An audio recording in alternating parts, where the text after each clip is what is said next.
Permiso, ténganme paciencia hasta que termine de ordenar. Ayer mis hijas me enseñaron un juego.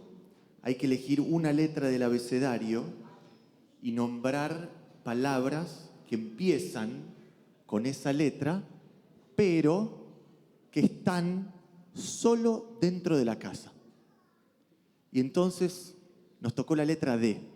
Alguien dijo diccionario, alguien dijo dormitorio y una de ellas dijo de pronto desorden. Bueno, el desorden es sinónimo de vida. Estamos contentos de tener tanta vida entre nosotros. Miren, les quiero contar algo. No me avergüenza confesarles que a diferencia de probablemente algunos acá, no soy yiddish parlante, no hablo yiddish. Pero me crié con una madre que no solo lo habla, con una madre para quien el yiddish es su lengua materna justamente.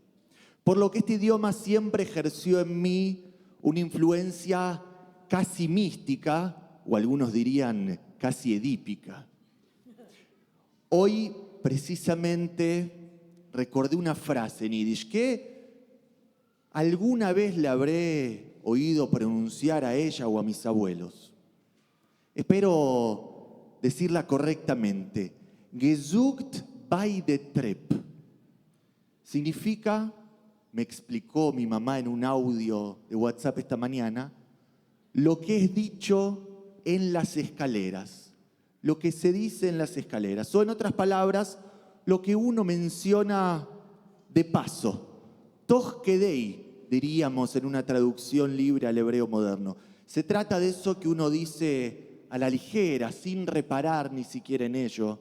Se trata de una conversación rápida, fugaz, exenta de la trascendencia que quizás se le debería haber dado. Y hoy me sucedió. Hoy tuve, sin notarlo claro, en ese mismo momento, una de estas interacciones, llamémosla, de escaleras. Una conversación que tocaba un tema importante, central, pero a la cual no le di la entidad del lugar correspondiente. Esta mañana nos reunimos con algunos amigos aquí en Betel después de dejar a nuestros hijos e hijas en la escuela, a celebrar, a conmemorar el principio del mes de Elul, el último de los meses del calendario hebreo, escuchar el shofar y empezar a despertar el ánimo de la reflexión en estos tiempos. Después de la reunión, un querido amigo me preguntó por qué razón creo yo personalmente que la gente debería seguir asistiendo a la sinagoga. La verdad es que lo despaché con una respuesta probablemente vaga. Estaba ya pensando que tenía que volver a casa, terminar de enhebrar la prédica. La respuesta fue tan vaga que ni siquiera recuerdo muy bien lo que le dije. Pero pensé después, y pienso ahora junto a ustedes, tendría que haber dicho otra cosa. Me tendría que haber tomado la pregunta más en serio. Tendría que haber respondido que tenemos que seguir asistiendo a la sinagoga, congregándonos en torno de nuestros textos y rituales, para alcanzar un sentido de trascendencia. Yo sé que suena algo abstracto, incluso apologético, es difícil bajarlo a tierra, pero hubiese seguido la conversación y hubiese agregado a mis palabras ante mi amigo que para que lo que hacemos cobre verdaderamente trascendencia, debemos también ocuparnos de lo inmanente, no solo de lo trascendente. O dicho en criollo, para que nos importe todo esto, para que nos importe nuestra práctica, para que nos importen nuestras palabras, para que nos importen las discusiones que se dan alrededor de este lugar, todo lo que hacemos aquí tiene que estar atravesado por nuestra realidad concreta e inmediata. No podemos hablar de la mística judía del siglo II y su recepción en el pensamiento gnóstico del medioevo, cuando el suelo que habitamos tiembla, aún producto de los sucesos que vivimos en la última semana.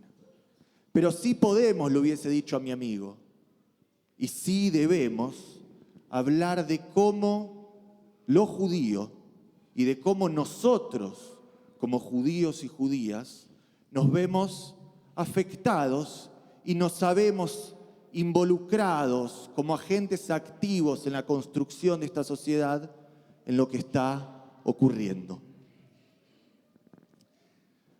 Miren, yo no sabría decirles si efectivamente este noble suelo albergó alguna vez, como dijeron algunos el domingo, una potencia mundial. Yo no tengo los elementos ni la pericia para negar o afirmar esto, pero sí puedo decirles, desde mi perspectiva personal, que entiendo, en cierto sentido, que este discurso parte de una retórica, llamémosla revisionista, que hace años reverbera en el mundo entero y que ahora llegó a nuestro país como era de esperarse. Esa retórica, esa narrativa, se sostiene bajo una premisa. La premisa de que el futuro de grandiosidad de que se augura, que se pretende construir, debe reflejar la imagen de un pasado idílico, de un pasado que no es en verdad sino una construcción de la memoria, donde mito y realidad se hacen una sola carne. Muchos acá saben que durante varios años fui rabino en Perú, sirviendo una de las comunidades judías de Lima. Y en Perú me expuse a los escritos de varios intelectuales locales, entre ellos los de un tal Gustavo Gutiérrez. No sé si el nombre le suena familiar a alguno aquí. Gustavo Gutiérrez, para quienes no lo conocen, es un reconocido teólogo, es un teólogo cristiano. Es uno de los precursores de lo que se conoce, de una corriente ligada a la Iglesia, que se conoce con el nombre de la teología de la liberación. Se trató de una doctrina que a fines de los años 60 y principios de los 70 puso en el centro de la concepción y de la práctica cristianas el problema moral que suscita la desigualdad social.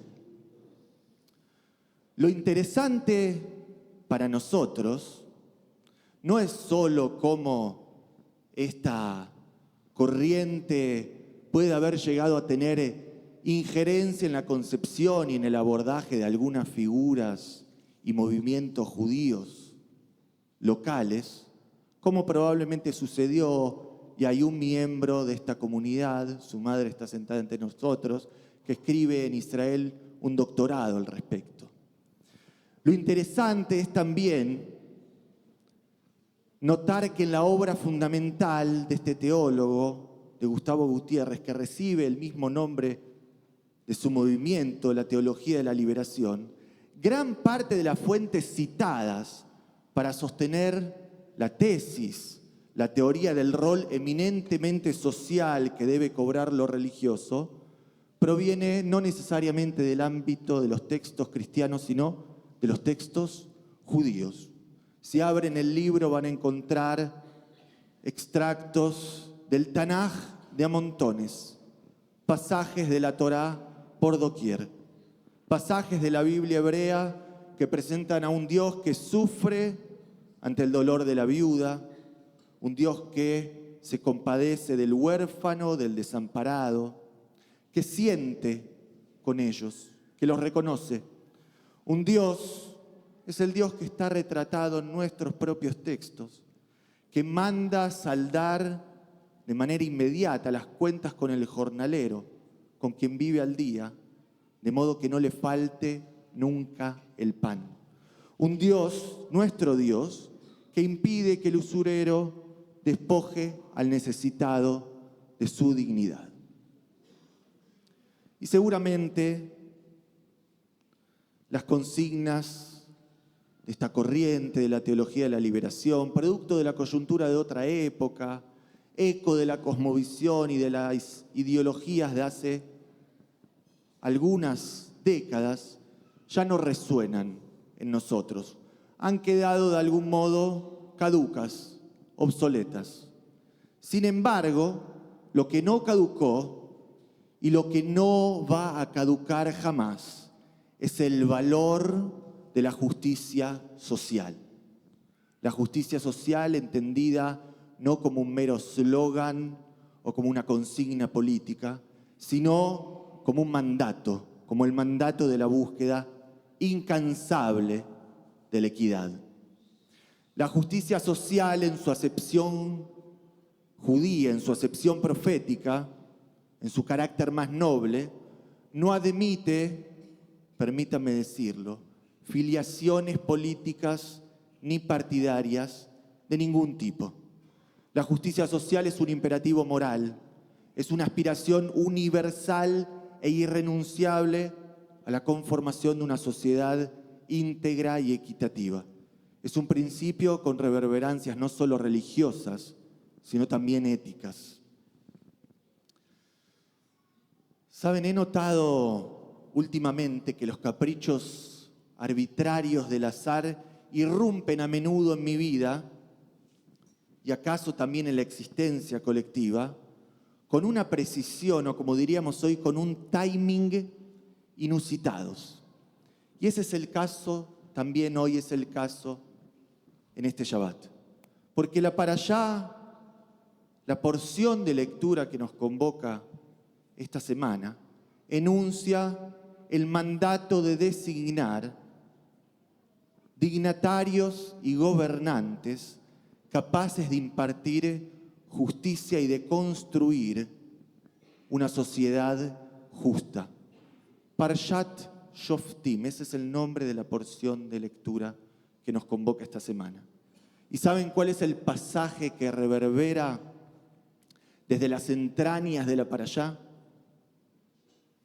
Lo decimos todas las semanas. Tzedek, Tzedek, Tirdof. Justicia, justicia perseguirás.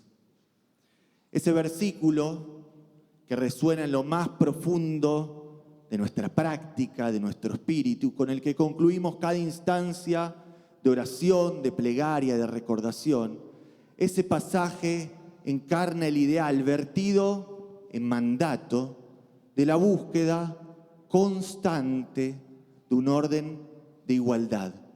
Y ese versículo clama precisamente sobre nosotros hoy en medio de esta coyuntura.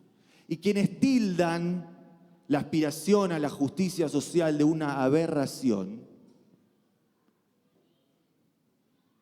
quienes también al mismo tiempo pretenden apropiarse de ciertos elementos de la simbología judía con visos que rayan en el delirio místico o escatológico, ellos pueden hacer tronar el cuerno de carnero como un signo de aparente redención mesiánica en sus pantallas refulgentes, pero yo no sabría decirles cuán cerca están de enarbolar verdaderamente los valores proféticos de nuestra tradición.